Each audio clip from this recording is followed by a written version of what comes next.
안녕하세요. 저는 이제 40대가 된 전직 가정주부입니다. 남들보다 어린 나이라고 할 수 있는 20대 초반에 결혼하여 10년이 넘는 꽤 오랜 시간 결혼 생활을 했고 그 기간 동안 5명의 아이를 키우며 살았습니다. 그렇게 살던 제가 지금은 남편과 이혼하고 혼자 살게 된 그간의 사정을 이야기해 보려고 합니다. 저는 어려운 집안 사정 때문에 대학에 가지 못했습니다. 대신 여상을 졸업한 후 한 공장의 격리로 일을 시작했습니다. 친구들은 대학에 다니면서 미팅을 하고 남자친구를 사귀고 나이트클럽도 다니고 할 때 저는 매일같이 먼지 가득한 공장에서 아저씨, 아줌마들만 상대하고 있으니 상대적으로 재미없는 하루하루였지만 그래도 같이 일하는 분들이 어린 직원이라고 귀여워해 주셨습니다. 일이 힘든 것도 아니라서 돈 버는 맛에 나름 즐거움을 찾으며 생활하고 있었습니다. 특히 그 공장의 사장님은 전대 사장님이 돌아가신 후 공장을 물려받은 젊은 사장님이셨는데 저보다 10살 많은 분이었습니다. 처음에는 그저 아저씨로만 보였던 그 사장님이 어느 날부터인가 예상할 수 없을 정도로 제 눈에 들어왔습니다. 공장에서 보는 다른 아저씨들과는 전혀 다르게 깔끔한 옷차림이셨고 항상 웃고 다니는 그 모습에 왜 그렇게 멋져 보였는지요. 거기다 성격도 다정하며 매너도 좋은 사람이었습니다. 무엇을 부탁할 때도 조심스러웠고 간간히 지나다니면서 간식도 몰래 챙겨주며 저를 설레게 했습니다. 그동안 제대로 연애 한 번 못했던 저는 처음 느끼는 감정에 매일매일이 두근거렸습니다. 그런데 그 감정에는 큰 문제가 있었습니다. 바로 그 젊은 사장님이 총각이 아니라는 것이었습니다. 보미 씨, 이런 거 좋아해요? 어제 우리 딸 주려고 산 건데 맛있어 보여서 보미 씨 것도 하나 더 샀어요. 한번 먹어봐요. 따님 주시려고 산 건데 제가 먹어도 돼요? 그럼요. 보미 씨 주려고 넉넉하게 샀어요. 그리고 이것도 별건 아닌데 어제 딸의 생일 선물 사러 갔다가 보미 씨한테 어울릴 것 같아서 같이 샀어요. 너무 애 같은가? 그래도 요즘은 이런 화려한 핀이 유행이라고 하긴 하던데.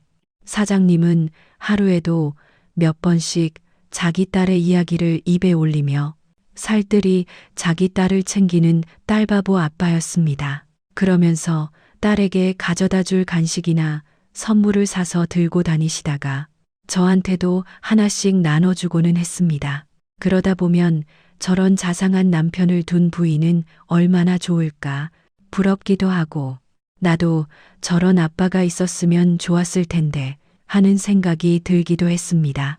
그러던 중 어느 날은 그런 제 감정이 선을 넘는다는 것을 알고 화들짝 놀라기도 했습니다. 처음에는 혼자 하는 짝사랑, 무슨 문제인가 싶었지만 어느 순간 단둘이 사무실에서 근무하게 되거나 야근을 하게 될 경우 가볍게 손을 스치거나 작은 호의를 받을 때 제가 느끼는 감정이 단순히 같이 근무하는 동료로서의 그것이 아니라 남자를 보는 감정이라는 것을 깨달아 버렸습니다. 내가 어쩌다 유부남에게 빠졌나 싶으니 자괴감도 들고 저렇게 딸에게 애틋한 아빠라면 부인은 또 얼마나 사랑할 텐데 내가 이러는 건 죄를 짓는 것이다 하는 죄책감에 많이 힘들어했습니다. 혹시 사장님이 제 마음을 받아준다고 해도 저는 한 가정을 깨는 가정 파괴범이 되는 것인데 그건 정말 죽기보다 싫었습니다. 그래서 저는 결국 제 마음을 접기로 했습니다. 보미 씨 미안한데 혹시 이번 주는 토요일에도 좀 나와줄 수 있어? 주말까지 불러내서 미안한데 보미 씨가 꼭 도와줘야 할 일이 생겨서 말이야. 내가 수당도 2배로 쳐주고 끝나고 맛있는 것도 사줄게. 소고기 어때? 아니면 젊은 아가씨니까 뭐 피자나 뭐 그런 거 좋아하려나? 어느 날 주말 출근을 부탁하는 사장님의 말에 귀찮다는 생각이 드는 것이 아니라 단둘이 근무하는 건가, 끝나고 단둘이 밥을 먹는 건가 하는 마음에 설레다가 정신이 퍼뜩 든 것이었습니다. 내가 미쳤구나. 지금 애 아빠한테 뭐 하는 거야? 유부남한테 정신 차려. 이년아. 어느새 사장님을 좋아하는 감정이 완전히 선을 넘어 버렸다는 것을 깨달은 저는 바로 사표를 냈습니다. 그러자 사장님은 놀라서 무슨 일이냐고 계속 물어보면서 저를 잡으셨고, 누가 힘들게 하느냐, 월급이 적으냐, 다른 곳에서 더 좋은 제안을 했느냐, 시집을 가느냐 이유를 물으셨습니다. 그래서 저는 결국 모든 것을 털어놓았습니다. 죄송해요, 사장님. 제가 사장님을 좋아하는 것 같아요. 아니, 사랑하는 것 같아요. 죄송합니다. 죄송합니다. 이러면 안 되는 거 아는데, 사모님한테도 따님한테도 너무너무 죄송한데, 요즘은 사장님하고 눈만 마주쳐도 심장이 떨리고 머릿속이 하얗게 되는 것 같아요. 이러다가 큰 잘못할 것 같아요. 그러니까 제가 더 실수하기 전에 그만두는 게 맞는 것 같아요. 죄송합니다. 아직은 도망칠 수 있을 것 같으니까 얼른 사표 수리해 주세요. 당장 공장 그만두고 다시는 사장님 앞에 나타나지 않을게요. 그러나 제 이야기를 들은 사장님은 귀까지 빨개지셔서 그러시더군요. 아니, 난 나만 그런 줄 알았더니 보미 씨도 그랬어요? 나는 내가 아이도 있고 나이도 많고 그러니까 차마 말하지 못했는데, 나도 사실 보미 씨가 좋아요. 그러니까 우리 사귀어 볼래요? 그게 무슨 말씀이세요? 설마 저보고 불륜녀가 되라는 말씀이세요? 제가 아무리 사장님을 좋아한다고 해도 그건 아니죠. 싫어요. 몰랐구나. 저 와이프 없어요. 혼자예요. 사장님은 지금으로 치면 싱글 대디였던 것입니다. 부인과 이별 후 딸아이를 혼자 키우고 있는 것이었는데, 제가 그것을 모르고 혼자 삽질을 하고 있던 것이었습니다. 그러니 제가 사장님을 좋아해도 불륜은 아니었던 것이고, 그 사실을 알게 된 저는 이제 제 마음을 참지 않아도 된다는 사실에 정말 미친 듯이 더 사장님이 좋아졌습니다. 어린 마음이라 그랬던 것인지, 아니면 눈에 콩깍지가 씌었다는 게 이렇게 무서운 것인지, 그때는 사장님의 모든 행동 하나하나가 다 완벽해 보였습니다. 남자 혼자 아이를 챙기면서 공장 일도 챙기는 게 쉽지 않을 텐데, 시간이 나면 딸아이와 다정하게 통화하며 공장 일도 열심히 하는 그 모습은 슈퍼맨 같아 보였고, 가끔씩 공장 식구들을 챙기러 오는 본인의 어머님에게 상냥한 모습을 보고 있자면 가슴이 따뜻해졌습니다.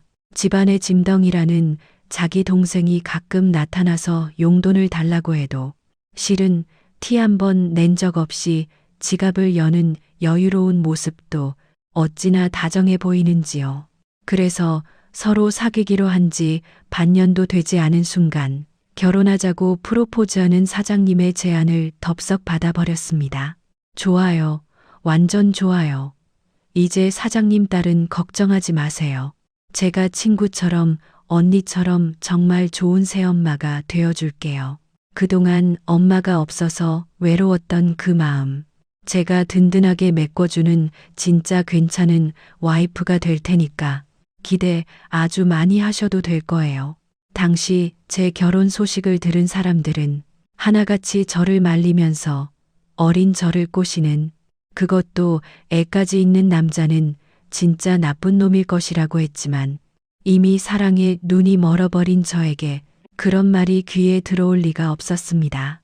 말 그대로 제 무덤을 제가 팠습니다. 오히려 모두 말리는 결혼이다 보니 비련의 여주인공이라도 된 것처럼 더욱 의욕적으로 결혼을 서둘렀습니다. 정말 타임머신이 있다면 그 시간 저에게로 가서 머리채를 잡아 끌고 나오고 싶지 말입니다. 그렇게 저는 결혼하자마자 한 아이의 엄마가 되어버렸습니다. 물론 결혼하고 나니 제가 상상했던 것과는 다른 점들이 많았습니다. 그동안 남편의 딸을 키우고 있던 것은 남편이 아니라 시어머니셨고 남편은 입으로만 딸을 키우고 있었습니다. 가끔 선물이나 간식을 안겨주면서 아빠의 역할을 다 한다고 생각하는 남자였고 그러다 보니 정작 저희의 결혼으로 함께 살게 되자 아빠를 어색해하는 지경이었습니다. 그래도 처음에는 괜찮았습니다. 아이는 귀여웠고 남편은 다정했습니다. 시어머니는 자기가 키우던 손녀를 데리고 가서 키워주는 제가 고맙다며 시집살이 한번 제대로 시키지 않으셨고 아이는 아빠와 한 집에 살게 된 것도 기분이 좋은 것 같고 새로 생긴 젊은 아줌마가 자기 옆에서 이것저것 챙겨주고 함께 외출도 해주는 것이 재미있어 하는 것 같았습니다. 남편은 가능하면 집에 빨리 들어와서 가족과 함께 시간을 보내려고 했습니다. 남편이 벌어다 주는 돈도 넉넉했고 시간도 여유 있다 보니 살림하는 재미도 있었고 바쁜 남편 대신 딸아이와 데이트하는 기분으로 쇼핑도 하고 이곳저곳 놀러 다니는 것도 재밌었습니다. 이런 식으로만 계속된다면 나름 성공한 결혼 생활이 되지 않을까 하는 기대가 생겼습니다. 그런데 첫 번째 문제가 생기기까지 그렇게 오랜 시간이 걸리지 않았습니다. 사실 시어머니가 키우고 있는 손녀는 둘이었습니다. 한 명은 저희 남편의 딸, 한 명은 시동생의 딸이었습니다. 네, 아들 둘이 모두 이혼하고 부인들은 딸들을 두고 집을 나간 것이고 그 딸들을 시어머니가 키우고 있는 것이었습니다. 지금 같으면 이 상황이 이상하다는 것을 바로 눈치챌 수 있을 텐데 그때는 사랑에 눈멀었고 세상 물정 모르는 어린 여자였으니까요. 그저 시어머니가 힘드셨겠다. 내가 잘해야지 하는 순진한 생각만 했습니다. 어쨌거나 제가 남편과 재혼을 하면서 남편의 딸을 데리고 왔지만 시동생의 딸은 여전히 시어머니가 키우고 있었고 어느 날 유난히 울며 보채는 시동생의 딸을 업어주던 시어머니가 허리를 다치게 되신 것이었습니다. 그동안 고질병처럼 허리가 좋지 않으셨던 시어머니는 그때 크게 탈이 나시면서 결국 병원에 입원까지 하시게 된 것이었습니다. 나는 괜찮다. 신경 쓸 것 없어. 괜히 애 보느라 힘든데. 간병이다, 문병이다, 병원 드나들 거 없다. 그래도 어떻게 그러세요? 아무리 간병인이 계시다고 해도 제가 잘 챙겨야죠. 이럴 때 가족이지 뭐예요. 그래, 우리가 가족이잖니. 내가 안 그래도 너한테 부탁할 게 있었다. 가족으로서. 무슨 부탁이신데요? 말씀하세요. 내가 지금 이러고 있으니까 내 시동생네를 애비가 데려갔거든. 근데 그게 너무 마음이 쓰이네. 리니, 그게 내 남편하고 달라서 워낙 애한테 정이 없어. 나쁜 애는 아닌데 워낙 걱정이 없다고 해야 하나. 다정하지 않아. 그래서 아빠랑 얘랑 둘이 있으면 어떻게 해야 할지도 모르더라고. 제대로 밥이나 챙겨줄지 목욕이나 시키기는 할지 그 생각만 하면 내가 병원에서 쉬는 게 아니다. 그래서 큰애야 미안한데 내가 병원에 있을 동안만 네가 시동생 애를 좀 데리고 있어주면 안 되겠니? 제가 조카를요? 그래, 원래 내가 둘 다 데리고 있었어서 그런지 애들끼리는 사이좋으니까 둘이서 알아서 잘 놀아. 그러니까 오히려 데리고 있으면 네가 손 가는 게 덜할 거다. 그냥 밥만 좀 챙겨주면 될 거야. 내들 식구 밥 먹을 때 숟가락 하나 더 올린다고 생각하고. 응, 내가 부탁 좀 하자. 응, 당장 허리가 아파서 제대로 앉지도 못하시는 시어머니가 본인 허리보다 시동생의 딸만 걱정하며 하시는 부탁이니 저도 거절하기가 쉽지 않았습니다. 거기다 그동안 시어머니가 일이 있다고 하시면 종종 같이 봐줬던 터라 크게 생각 안 하기도 했습니다. 다행히 아이들은 성별이 같아서 그런지 사이가 좋은 편이었습니다. 단지 문제는 시동생이란 놈이었습니다. 이놈의 시동생은 성실하고 자상한 우리 남편과 다르게 쓰레기였습니다. 다른 설명이 필요 없는 그냥 쓰레기였습니다. 일도 안 하고 식구들한테 빈대처럼 붙어서 빈둥거리며 지내는 게 하루 일과인 그런 쓰레기였습니다. 늦지막이 일어나 하루 종일 게임이나 하다가 밤에는 친구 만난다고 나가버리고 그렇게 매일같이 술에 취해서 쓰러져서 잠이 들어버리는 바람에 주차장에서 발견되거나 경찰서에서 연락 오는 일도 자주 있었습니다. 예전에는 음주운전으로 면허까지 취소됐는데 그때 이후로 저희 남편과 대판 싸우고 차는 압수당했다고 하더군요. 그러니 시어머니가 걱정하는 것도 당연했습니다. 절대 자기 자식이 있다고 제대로 챙길 수 있는 사람이 아니었기 때문입니다. 저렇게 사는 것을 도대체 왜 그냥 두나 볼 때마다 한숨이 나왔지만 정작 가족인 시어머니나 남편이 별말을 안 하는데 제가 끼어들어서 잔소리를 할 수도 없고 해서 그냥 모른 척하고 있었습니다. 그저 아이가 참 불쌍하다. 그런 마음만 가지고 말이죠. 쟤는 무슨 죄로 저런 아빠를 뒀나 하는 안쓰러움이 컸던 것 같습니다. 그래서 시어머니가 병원에 입원해 있는 동안에도 남편의 딸과는 차별 없이 잘 돌봤습니다. 그런데 너무 잘 돌봐줘서 문제였던 것일까요? 싫어. 싫단 말이야. 나 안 가. 나 여기서 살 거야. 숙모가 좋아. 숙모랑 살 거야. 여기서 언니랑 숙모랑 살 거야. 할머니 싫어. 할머니는 밥도 맛없고 재미도 없어. 정작 시어머니가 퇴원하실 때가 되었음에도 시동생네 딸이 절대 할머니와 살지 않겠다고 떼를 쓰기 시작한 것이었습니다. 아니, 친아빠가 있고 친할머니가 있는데 왜 숙모인 제가 아이를 키워야 하나요? 저는 그럴 생각이 전혀 없었지만 아이가 그렇게 나오니 정작 시댁 식구들은 은근히 반기는 분위기였습니다. 자기야, 당신한테는 너무 미안한데 사실 우리 엄마가 몇 년 동안 우리 딸이랑 조카 키우느라 정말 고생이 많으셨거든. 그런데 이제 체력도 떨어지시고 허리도 다치고 하시니까 살짝 우울증도 오고 그러시나 봐. 그래서 퇴원하신다고 해도 어떻게 해야 하나 그러고 있었거든. 그런데 조카도 저렇게 당신이 좋다고 하고 그래서 그런데 내가 당신한테는 정말 미안한데 당분간만 조카 우리가 데리고 있으면 안 될까? 그러면 내가 조만간 동생하고 잘 이야기해보고 동생 보고 조카 데리고 가서 키우라고 할게. 나도 며칠 애들 데리고 있어 보니까 그동안 어머님이 얼마나 고생하셨는지 알겠더라고. 젊은 나도 이런데 어머님은 얼마나 힘드셨을까 싶고 안 그래도 어머님이 조카 계속 보시는 건 무리다 싶긴 했어. 그런데 정말 잠깐인 거지? 서방님이 데려가실 때까지 잠깐인 거라고 하면 생각해 볼게. 아, 그럼 당연하지. 쟤도 언제까지 저렇게 살 수 없잖아. 이제 딸 때문이라도 정신 차려야 하니까. 내가 공장에 데리고 가서 일도 시키고 사람 만들고 나면 딸도 데리고 가서 같이 살라고 할게. 그러니까 당분간만, 아주 당분간만 당신이 조카도 좀 챙겨주면 안 될까? 내가 너무 미안한데 부탁 좀 할게. 고마워. 그리고 사랑해, 여보. 과연 저 망나니 같은 시동생이 형의 말이라고 들을까 싶긴 했지만 공장으로 끌고 가서 일을 시켜보겠다는 말에 저도 마음이 흔들렸습니다.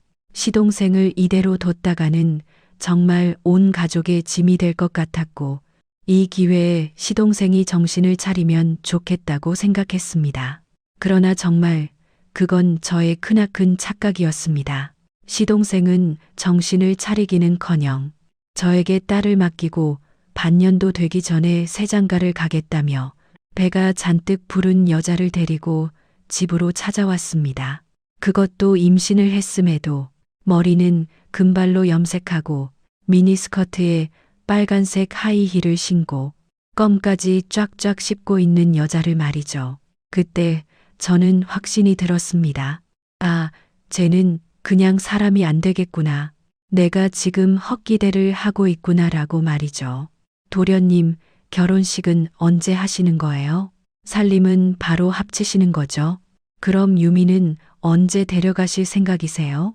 유미 어린이집도 옮겨야 하고 짐도 싸고 해야 하니까 저도 정확한 날짜는 알고 있어야 했어요. 그러나 그 당연한 제 질문에 시동생은 정말 정색을 했습니다. 형수, 아니, 지금 이 타이밍에 그런 이야기 좀 너무한 거 아니세요? 내가 드디어 다시 함께 살고 싶은 사람이 생긴 건데 어떻게 짐부터 챙길 생각을 해요?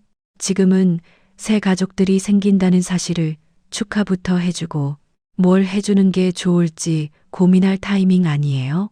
그럼 가족으로서 뭘 해줘야겠어요? 최대한의 협조와 축하를 해줘야 하는 거 아니에요? 거기다 저 사람 임신까지 했는데 얼마나 예민하겠어요. 형수는 애를 안 가져봐서 모르겠지만 여자들은 애 가지면 초초 예민해진다고요. 그러니까 주변에서 무조건 맞춰줘야 하는 거예요. 그런데 어떻게 지금 전처 딸까지 데려다가 키우라고 할 수가 있어요? 저 그런 소리 못해요. 거기다 애도 잘 지내는데 왜 갑자기 자리를 옮기려고 해요? 그건 애한테도 못할 짓 아니에요?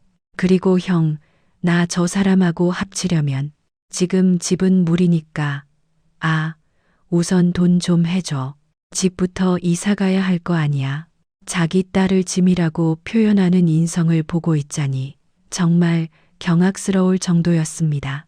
거기다 당당하게 자기 신혼집 마련을 형에게 요구하고 저에게 가족으로서 당연히 자기 딸을 키워달라고 하니 이건 뭐 미친 건가? 내가 귀가 잘못된 건가 싶을 정도였습니다. 그런데 남편은 또 아무렇지 않게 시동생이 살 집을 마련하고 저에게 다른 도움을 주라고 했습니다. 시어머니 역시 저에게 눈물로 호소를 하셨습니다. 큰애야, 내가 정말 속이 문드러진다. 저 자식을 어쩌면 좋니? 어딜 데려와도 꼭 지 같은 여자를 데리고 와서는 반대를 하고 싶어도 이미 배가 저렇게 불렀는데 헤어지라고 하는 것도 사람이 할 짓은 아니겠고. 어머님, 걱정하지 마세요. 원래 결혼하고 철든다는 말이 있잖아요. 서방님 잘하실 거예요. 부디 그래야 할 텐데 말이다. 그런데 큰애야, 미안하지만 작은애 딸을 좀 내가 조금만 더 데리고 있어주면 안 되겠니? 안 그래도 서방님이 그 부탁을 하긴 하셨는데요. 그래도 어차피 같이 살아야 할 거면 그냥 빨리 합쳐서 서로 적응하는 게 낫지 않을까요? 나도 작은애가 임신만 안 했어도 그러라고 할 텐데 배가 산만하잖니.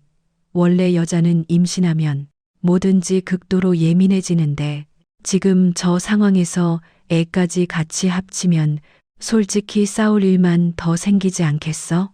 둘이 먼저 사는 게 익숙해진 다음에 또 한 사람이 늘어야지.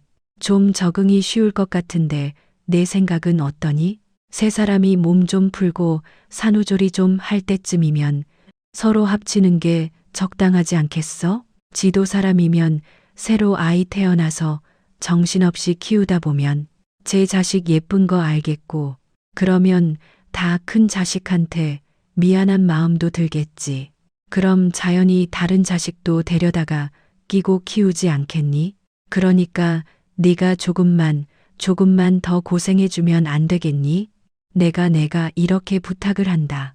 솔직히 제가 마음이 약했고 그 때문에 인생을 망쳤다는 것은 인정해야겠습니다. 그저 그 몇 마디 말에 또 홀랑 넘어가서 다시 조카를 보내지 않은 제가 미련했습니다. 착한 여자 병에 걸렸던 것인지, 착한 며느리 병에 걸렸던 것인지, 착한 와이프 병에 걸렸던 것인지 모르겠지만 그저 제가 제 무덤을 팠던 것이었습니다. 그 후 상황은 예상이 되시나요? 네, 쓰레기가 쓰레기를 데리고 왔으니 좋은 결말이 날 리가 없었습니다.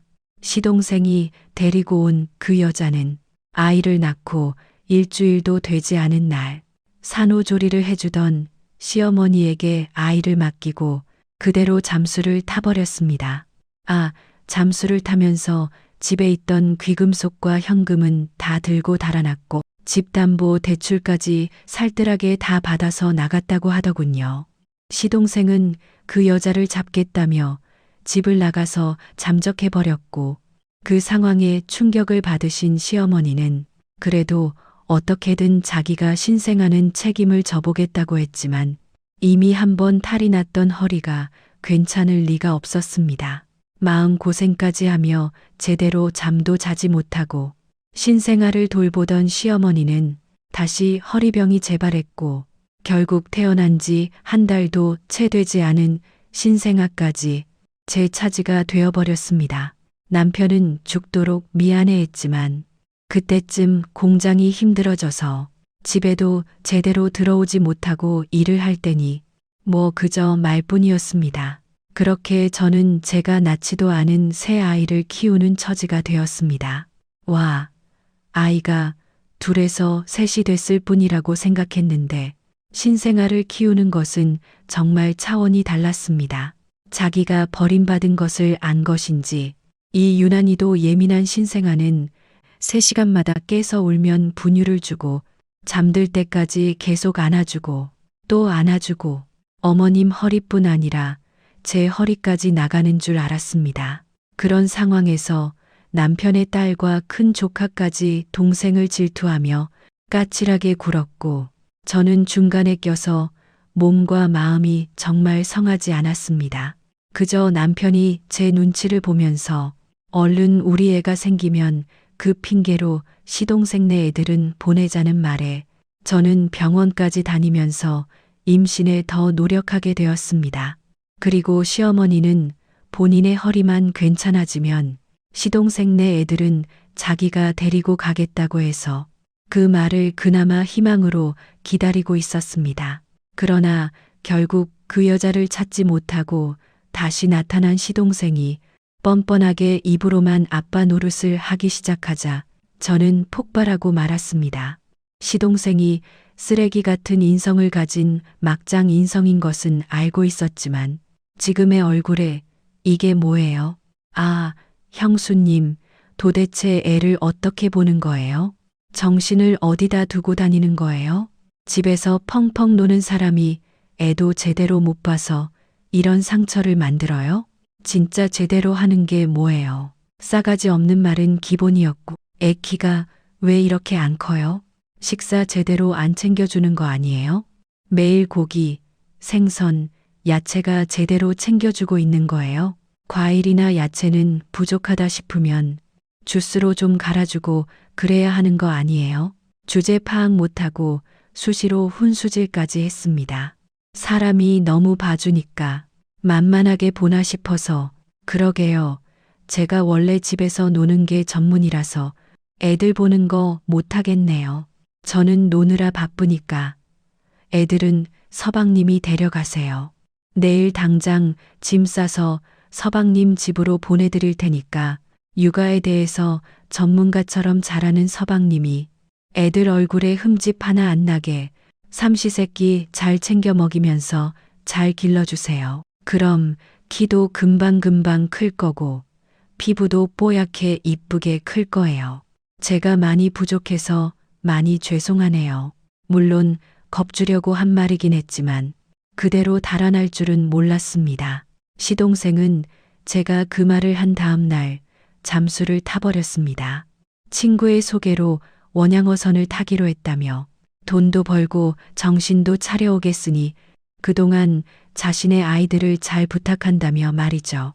그쯤 되니 도대체 시동생이 저 따위로 굴어도 시어머니와 남편은 봐주고만 있는지 이해를 할 수가 없었습니다.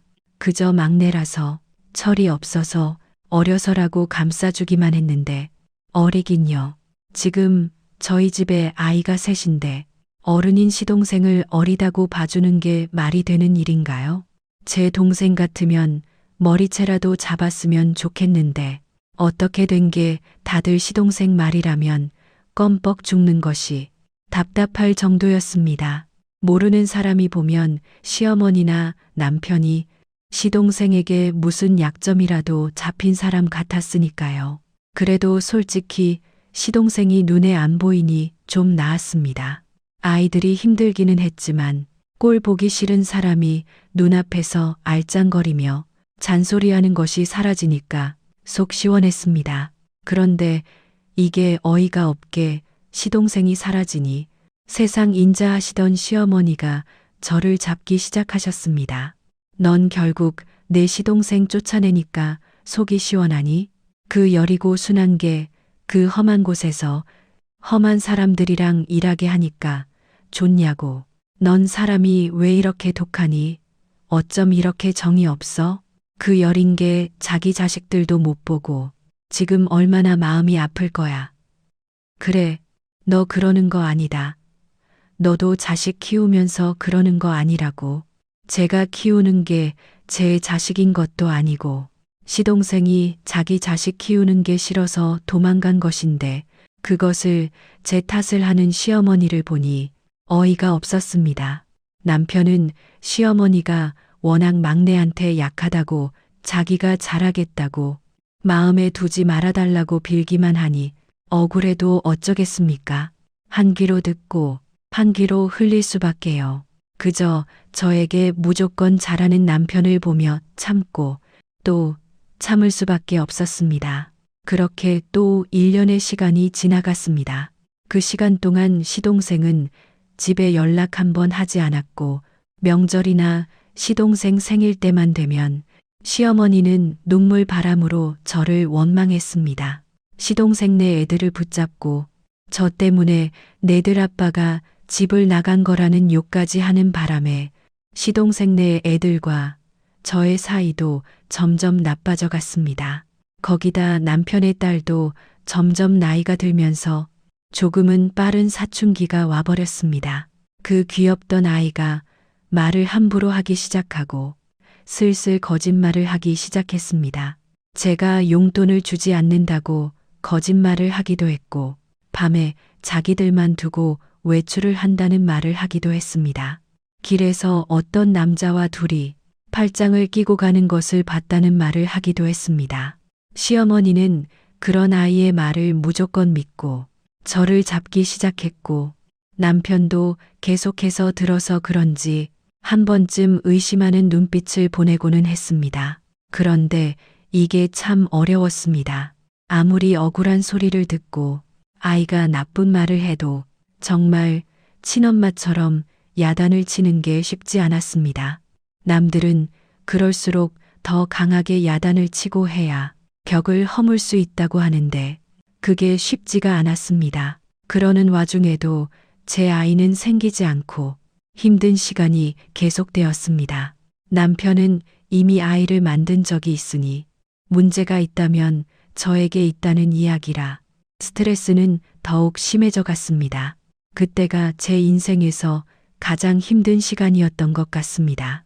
매달 임신이 되지 않아 우울했고 3살부터 13살까지 3명의 아이들은 신생아부터 사춘기까지 골고루 섞여서 손이 갔고 남편은 바쁘다며 집에 들어오지 않는 날이 많아졌고 시어머니는 무슨 일만 생기면 제 탓을 했습니다.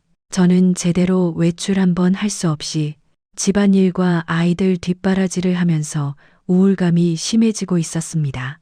그래도 곧 3살짜리 아이를 어린이집에 보낼 수 있게 될 것 같았고 그렇게만 되면 저도 다시 잠깐씩이라도 일을 하건 취미 생활을 하건 밖에 일을 시작할 수 있을 것이라는 희망이 있었습니다.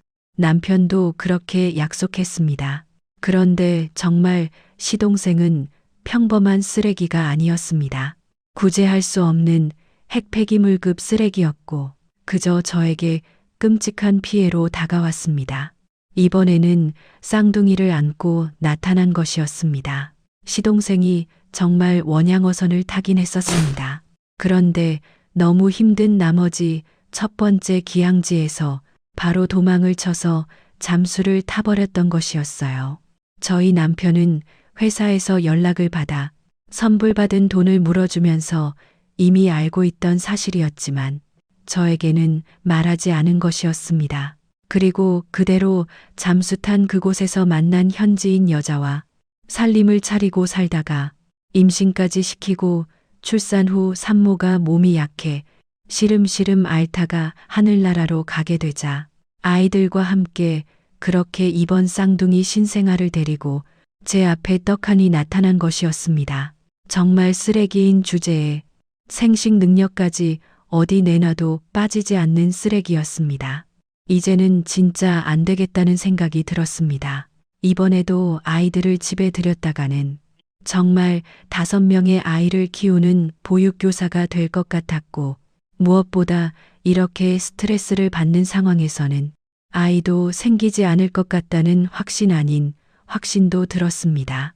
서방님, 너무너무 축하드려요. 하늘에서 서방님한테 자식 복을 주셨네요. 크게 세상에 보탬이 되는 자식들로 키우시라는 하늘의 큰 뜻일 거예요. 그러니까 크게 큰 아이로 키우세요. 저는 그대로 손절을 쳐버렸습니다. 제가 키우던 조카들도 당장 시동생이 지내고 있는 시어머니 댁으로 짐을 싸서 데려다 놓았고, 이제 정말 죽이 되든 밥이 되든 모르겠다고 선을 그어버렸습니다. 여보가 힘들었던 것은 아는데 그렇다고 이렇게 당장 손을 놔버리면 어떡해. 지금 상황이 좀 그렇잖아. 지금 상황이 어떻건 그게 내가 만든 상황이야? 왜 나한테 그래? 자기도 생각을 좀 해봐. 제가 아빠가 없어? 할머니가 없어? 왜 피도 안 섞인 나한테 보라고 그래.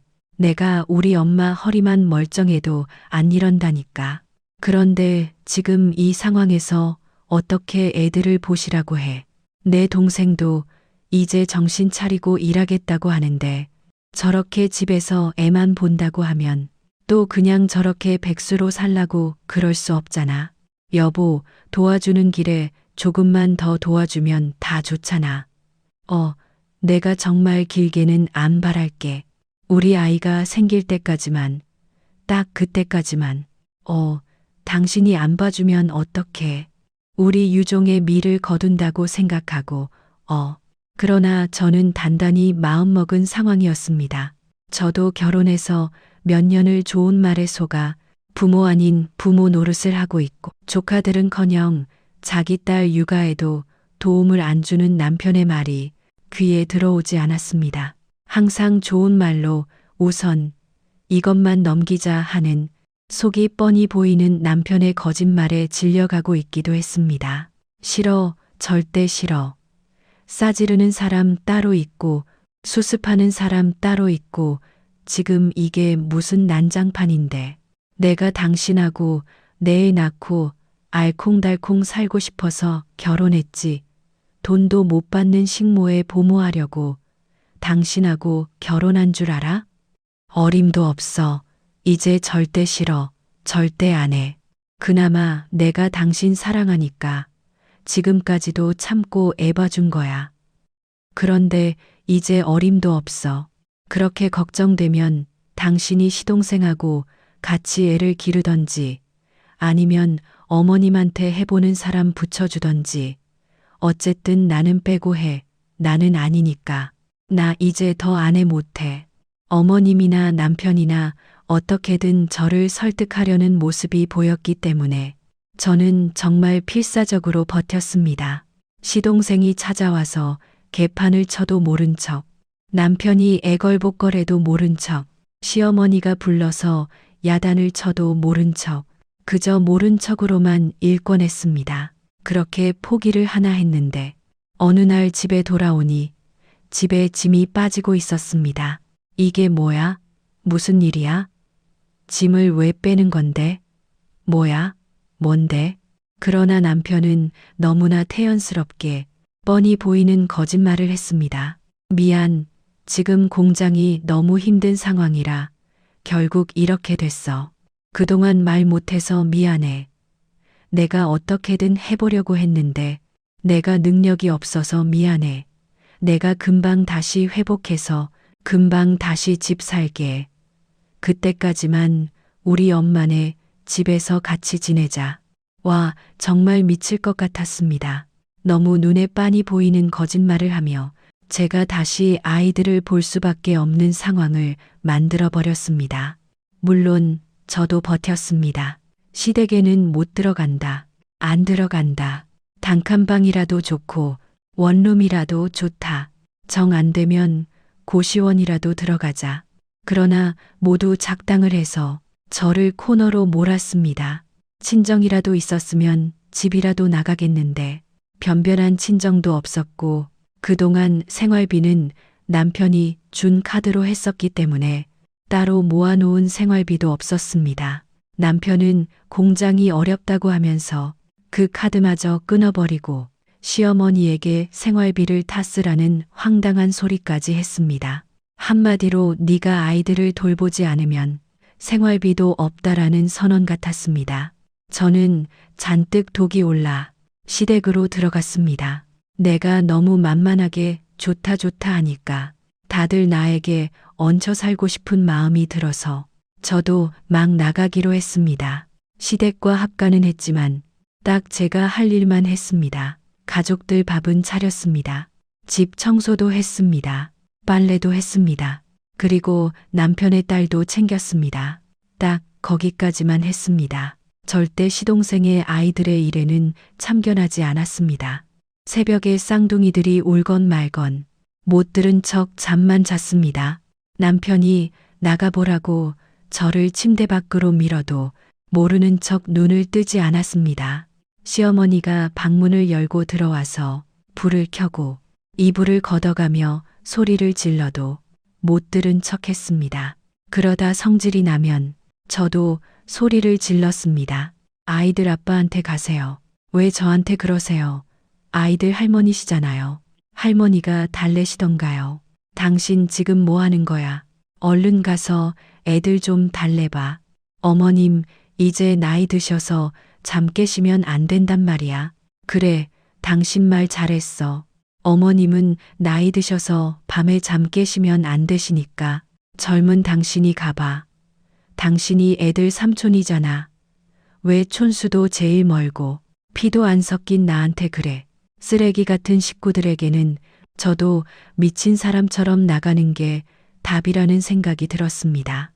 아이들 병원 데려가거나 어린이집을 데려가는 일도 당연히 챙기지 않았습니다. 저만 아이들과 둘이 있게 되면 저도 나가면서 시동생과 시어머니, 남편에게 저 지금 나가요. 애들끼리 있으니까 얼른 들어오세요. 라고 문자 하나 남겼습니다. 처음에는 달래던 남편과 시어머니는 점점 포기를 해가는 듯했고 저에게 불만이 있는 듯하긴 했지만 그래도 집으로 사람을 불러서 아이들을 돌보게 하고 시어머니가 주가 되어 아이들을 돌보는 척이라도 했습니다. 그러나 어떻게 된 일인지 시동생은 끝까지 당당했습니다. 마치 제가 자기 애들을 보는 게 당연한데 보지 않는 지금 상황이 화가 나서 미칠 것처럼 저에게 요구하고 화를 냈습니다. 저는 그런 시동생을 무시했고 남편이 말렸지만 계속해서 부딪힐 수밖에 없었고 그럴 때마다 시동생은 무엇인가 이야기하려고 하다가 그만두고 그만두기를 계속했습니다.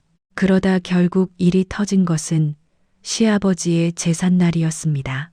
자기 아버지 제삿날인데도 어디서 진탕 취해서 들어온 시동생은 전을 붙이고 있는 제 옆에서 계속 시비를 걸어왔습니다. 시어머니는 들어가서 자라고 주워 박는 소리를 했지만 시동생은 들은 척도 하지 않았습니다. 형수는 도대체 뭘 믿고 그렇게 뻣뻣해요? 형수, 나한테 이러면 안 돼요. 그러게요. 제가 왜 서방님한테 이러면 안 될까요? 형수, 지금 이렇게 잘 먹고 잘 사는 게 누구 덕분인지 알고 이래요? 그거 다 내 덕이에요. 내 덕. 나 아니었으면 형수 이렇게 집에서 놀고 먹는 것 어림도 없었다고요. 그럼 주제를 알고 감사히 시키는 것을 척척하면 되지. 뭐가 잘났다고 이렇게 뻣뻣하게 굴어요. 건방지게. 말 조심해 주세요. 저 서방님 형의 처예요. 엄연히 서방님보다 윗사람이라고요. 윗사람 좋아하시네. 이건 뭐 주제를 모르고 말이야. 아기 가져야 하니까 스트레스 받으면 안 돼서 우리 애들 못 봐준다고 웃기고 있네. 그런다고 아이가 생길 것 같아요? 어림도 없어요. 형수, 아기 안 생겨요. 형수는 평생 아기 못 가진다고요. 서방님, 저 경고했어요. 사람이 참는데도 한계가 있다고요. 제가 좋게 좋게 말할 때 그 입 다물어요. 안 다물면 어쩔 건데요? 형수야말로 주제 파악 좀 하세요. 이거 보세요. 형수는 우리 집에 애들 보라고 들인 사람이에요. 만만하니 말 잘 듣게 생겼으니까 적당히 형애나 우리 애나 보라고 형이 결혼해 준 것인데, 아, 왜 주제 파악 못하고 이상한 꿈을 꾸고 그래요? 순간 머리를 망치로 맞은 듯 충격을 받았습니다. 놀라서 뛰어들어온 남편이 시동생이 또 술에 취해서 헛소리를 한다며 끌고 나가려고 했지만 저는 이상하게 짚히는 것이 있었습니다. 그래서 시동생의 입을 막고 끌고 가는 남편을 막으며 시동생에게 계속 떠들어 보라고 시켰습니다. 남편은 막으려고 했지만 술에 취한 남자의 힘은 강했고 결국 시동생은 남편을 뿌리쳤습니다. 형이요, 형수랑 결혼하기 전에 수술했어요. 그거 병원 가서 묶었다고요. 그러니까 형수가 애 안 생기는 것을 괜히 우리 애들 봐줘서 그런다는 헛소리 하지 말라고요. 아, 왜 우리 애들 탓을 하면서 자기 일을 남한테 밀어요? 곱게 우리 애들이나 보면서 살아요. 처음부터 그러려고 집에 들였는데 왜 건방지게 굴어요? 놀라서 주저앉는 저를 보며 남편은 펄쩍 뛰었습니다. 여보야, 이게 무슨 소리야? 진짜야? 아니지. 당신은 왜 술 취한 사람 헛소리를 믿어? 아니야. 당연히 아니지. 당신이 찜찜하면 확인시켜 줄게. 내가 이번 주면 급한 일 끝나니까 다음 주에 같이 병원에 가서 확인하자고. 괜히 헛소리하는 것에 휘둘릴 필요 없어. 그럼. 그렇지.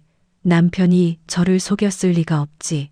제가 잠시라도 저 쓰레기 말에 휘둘렸구나 했지만 그 순간 시동생은 미친 듯이 웃기 시작했습니다. 형수가 그래서 당하고 사는 거예요. 다음 주는 무슨 다음 주. 제가 오늘 가서 풀면 다음 주에 가서 무슨 확인이 된다고 그것을 믿어요. 와, 이 정도로 멍청하면 불쌍하지도 않네. 야, 입 좀 닥쳐. 너무나 슬프게도 그 순간 시동생의 말이 진실인 것을 알았습니다. 아이러니하게 남편의 표정에서 말이죠. 몇 년을 한 침대를 쓴 남편이 너무나 당황하고 있다는 게 적나라하게 보였습니다. 아, 그래서 아기가 안 생겼구나. 이래서 자연스럽게 모든 아이들을 저한테 가져다 키우라고 줬구나. 저는 정말 아이를 키우려고 결혼한 여자인 것인가? 왜? 도대체 무슨 일인지 정신을 차릴 수가 없었습니다. 남편의 힘만으로 시동생을 끌고 갈 수 없자 시어머니까지 합세해서 아니라고 하면서 시동생을 방으로 끌고 가는데 그 순간 누군가 현관을 열고 들어왔습니다. 마치 뭐랄까 꿈을 꾸는 것 같았습니다. 한 노숙자가 너무나 자연스럽게 번호를 누르고 집 안으로 들어왔습니다.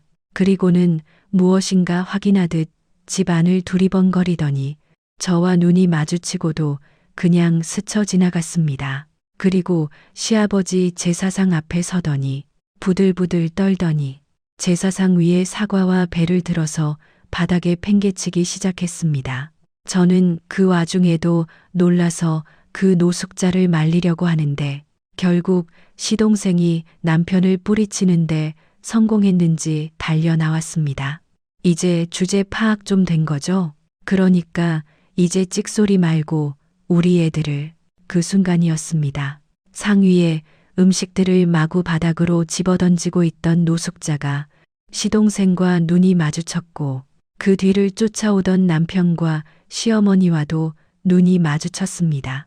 순간 시동생의 눈은 공포가 가득해지면서 바닥으로 철퍼덕 주저앉았고 시어머니는 그대로 정신을 잃고 기절해 버리셨습니다. 무슨 일이지 하는데 그 노숙자가 마침 손에 들고 있던 굴비를 들고 시동생에게 다가갔습니다. 시동생은 다리가 풀렸는지 일어나지도 못하고 뒷걸음질을 치며 도망치려고 했지만 제대로 움직이지 못하고 있는 사이 시동생에게 가까이 다가간 노숙자는 그 굴비로 시동생을 내려치기 시작했습니다. 굴비 비늘들과 아가미에 시동생의 얼굴이 긁혀서 상처가 생기고 굴비 살들이 날아가 머리카락에 들러붙어도 그 싸가지 없고 드센 시동생이 찍소리 못하고 맞고만 있었습니다. 꼭 귀신이라도 본 표정으로 말이죠. 이게 무슨 상황인지 이해가 안 가서 우선 경찰에 신고하고 구급차도 불렀습니다. 그리고 그 노숙자를 말리려고 하는데 멀리서 저희 남편이 도망가는 것이 보였습니다. 왜지? 그렇게 죽고 못 사는 시동생이 저렇게 맞고 있는데 도망을 가다니 어떻게 이럴 수가 있지? 지금 이건 무슨 상황이지? 저 사람은 도대체 누구지? 한꺼번에 너무 많은 일이 터져서 제대로 생각을 할 수 없는데 결국 시동생이 울음을 터뜨렸습니다. 아버지, 아버지 잘못했어요. 잘못했어요. 용서해 주세요. 아버지 살려주세요. 제가 잘못했어요. 제가 잘못했어요. 아버지. 아버지라니요? 지금 시아버지 제사상을 차리고 있는데 무슨 헛소리인가 했습니다. 술을 얼마나 마신 것인가 하는데 순간 그 노숙자의 얼굴이 제 눈에 들어왔고 그 얼굴이 남편 시동생과 꼭 닮아 보였습니다. 설마 정말 시아버지인 것인가? 이게 어떻게 된 일이지? 그때 마침 제 신고를 받은 경찰이 출동했다가 그 난장판을 보고 말리려고 하는데 그 노숙자가 입을 열었습니다. 내가 이 자식들의 아버지, 저 자식이 나를 죽이려고 산에서 밀었는데 다마 나를 문한 내가 겨우 죽을 고비 넘기고 겨우 살아서 돌아온 것이요. 이놈의 애비 나를 죽이려고 한 사람이라는 말이야. 그 이야기를 듣는데 벌벌 떨고 있는 시동생을 보니 그 노숙자 아니 시아버지의 말이 사실이라는 것이 직감되었습니다. 너무 충격적인 이야기기는 했지만 하도 쓰레기 같은 시동생이니 그럴 수도 있었겠다 하며 알 수 없는 이해가 되는 순간 맞고만 있던 시동생이 억울하다는 듯 비명을 질러댔습니다. 아니라고요. 나 혼자 그런 게 아니라고요. 다 엄마가 형이 시킨 거라고요. 나는 그냥 시킨 대로 한 죄밖에 없어요. 시동생은 악을 쓰면서 제 남편을 끌어들였고 제 남편도 악마 같은 얼굴로 부인했습니다. 무슨 소리야 이게. 이제는 알코올 중독으로 미친 거야. 왜 헛소리까지 해. 누가 뭘 시켜. 당장 입 안 다물어? 그러게 말이다. 얼른 데려가서 재워라. 무슨 큰일 날 소리를 저렇게 하고 그런다니. 그러나 아무리 부인해도 모든 진실을 알고 있는 시아버지가 등장한 것인데 우긴다고 될 일이 아니었습니다. 자식들이 공모해서 아버지를 죽이려고 했다는 사건이라는 말에 경찰까지 잔뜩 긴장해서 시아버지의 이야기를 듣기 시작했습니다. 지금으로부터 8년 전 남편이 운영하던 공장은 오랫동안 시아버지가 운영하고 계셨습니다. 도박에 빠져서 항상 돈이 부족했던 첫째 아들과 능력이라고는 없으면서 여자 뒷공무니만 쫓아다니던 둘째 아들, 사치만 즐기는 부인을 한심하게 생각했던 시아버지는 모든 돈줄을 틀어쥐고 딱 필요한 만큼만 생활비와 용돈을 지원해 주었다고 합니다. 그러니 그게 불만이던 시동생이 이대로는 못 살겠다면서 시아버지를 정신병원에 가두고 모든 돈을 뺏자고 제안했고 저희 남편과 시어머니 역시 동의한 것이었습니다. 그러나 중간에 그 사실을 눈치챈 시아버지는 정신병원에 가는 산길을 오르던 차에서 뛰어내렸고 시동생은 그런 시아버지를 놓칠 수 없다면서 차로 쫓다가 결국 절벽에서 시아버지를 밀어버린 것이었습니다. 이 사실을 알게 된 남편과 시어머니는 경찰에 신고해서 시아버지를 찾는 대신 말을 맞추기로 결정했던 것이었습니다.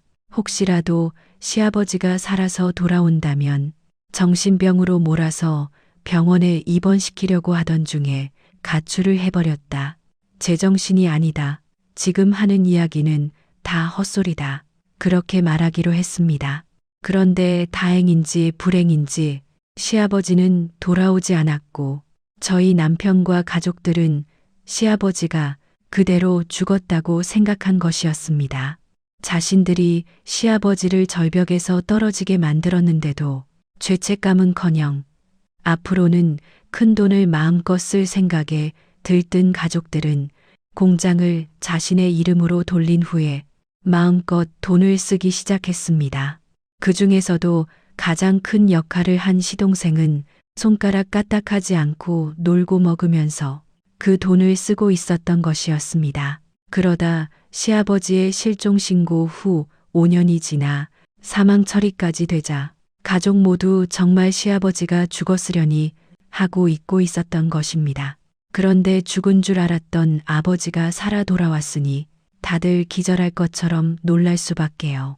그동안 시아버지는 산을 굴러 떨어지던 중 머리를 크게 다쳐 병원으로 이송됐지만 보호자도 없고 기억도 이름도 모르는 까닭에 제대로 된 치료를 받지 못했고 또 그랬기 때문에 더 오랫동안 기억을 찾지 못하는 악순환이 반복되었다고 합니다. 다른 사람 같으면 지문으로 신원을 확인할 수 있었을 텐데 시아버지는 오랫동안 공장에서 일하면서 강한 약품에 손을 댔던 기간이 길어서 지문도 다 지워져서 그것도 안 됐었다고 하더군요.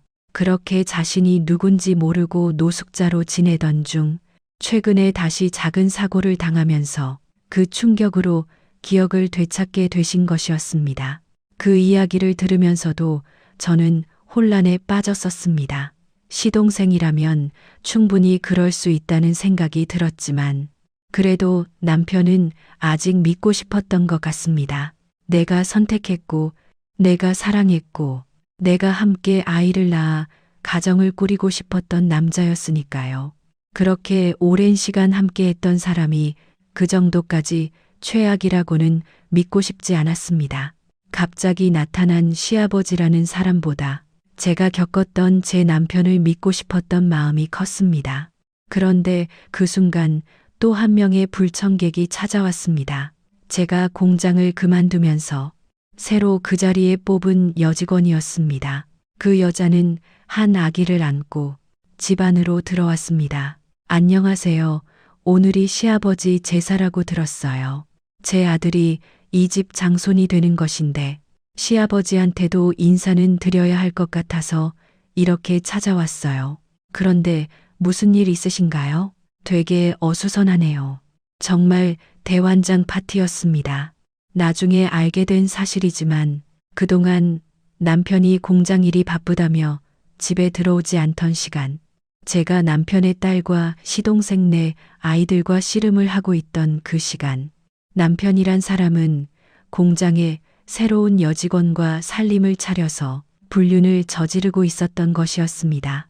그 여자는 남편이 바람을 피던 수많은 여자 중 하나였고 시동생의 말대로 저는 정말 집에서 아이들을 돌보는 보모, 그 이상도 이하도 아니었던 것이었습니다.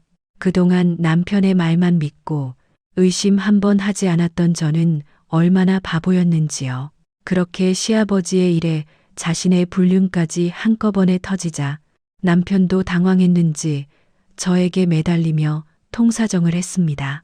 아니야, 절대 아니야. 그래, 내가 저 여자랑 잠깐 그런 사이였던 건 맞는데 저 애는 절대 내 애가 아니야. 저거 새빨간 거짓말이야.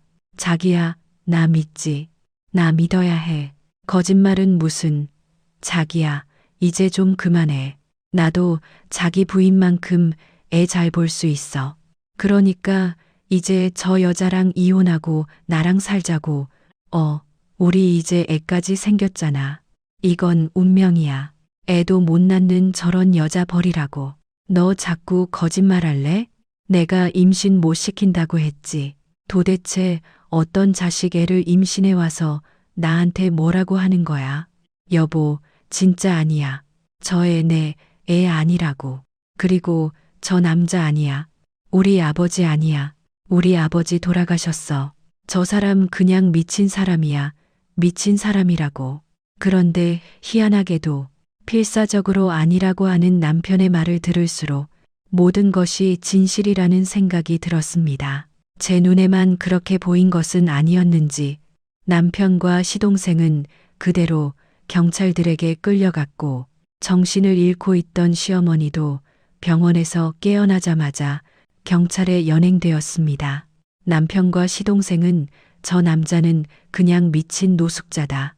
어디서 우리 아버지 이야기를 듣고 아버지인 척하는 사이코라고 주장했지만 요즘같이 유전자 검사가 쉽게 되는 세상에 그것을 우긴다고 될 일이 아니었습니다.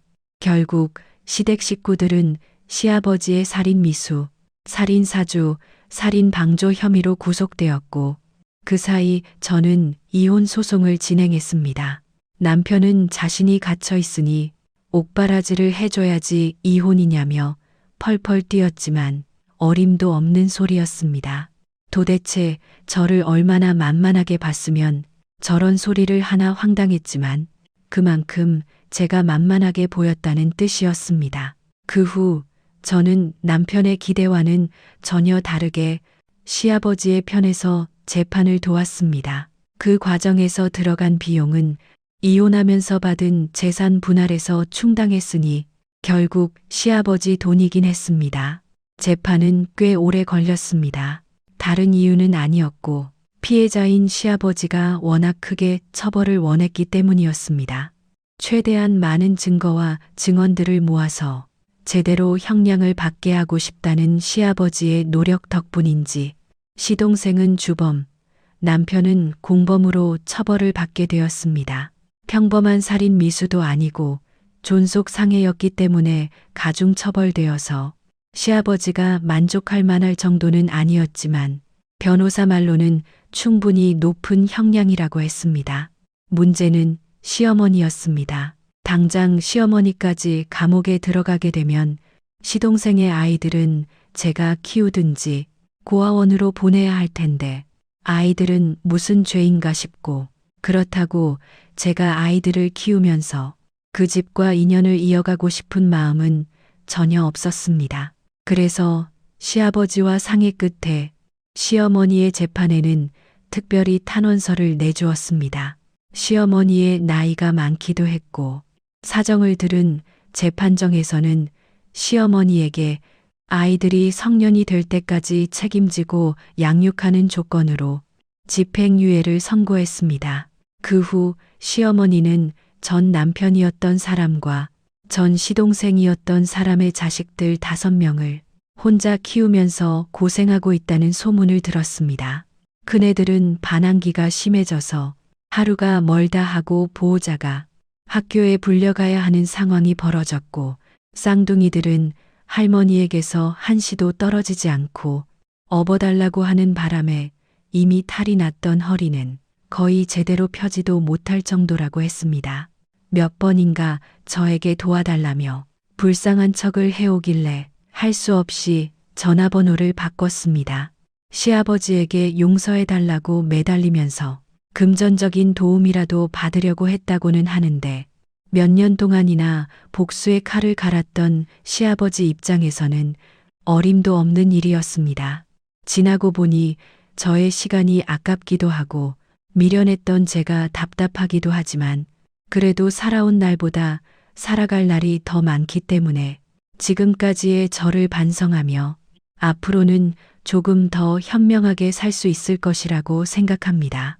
특히 나쁜 사람들은 언제가 되었든 반드시 벌을 받는다는 것과 나쁜 사람에게는 아무리 노력해도 소용이 없다는 것을 잊지 않고 앞으로는 좋은 사람들을 알아보고 그런 사람들에게 제 마음을 다해 노력을 해가며 살아가려고 합니다. 제 이야기는 여기까지입니다. 긴 사연 들어주신 여러분 감사합니다.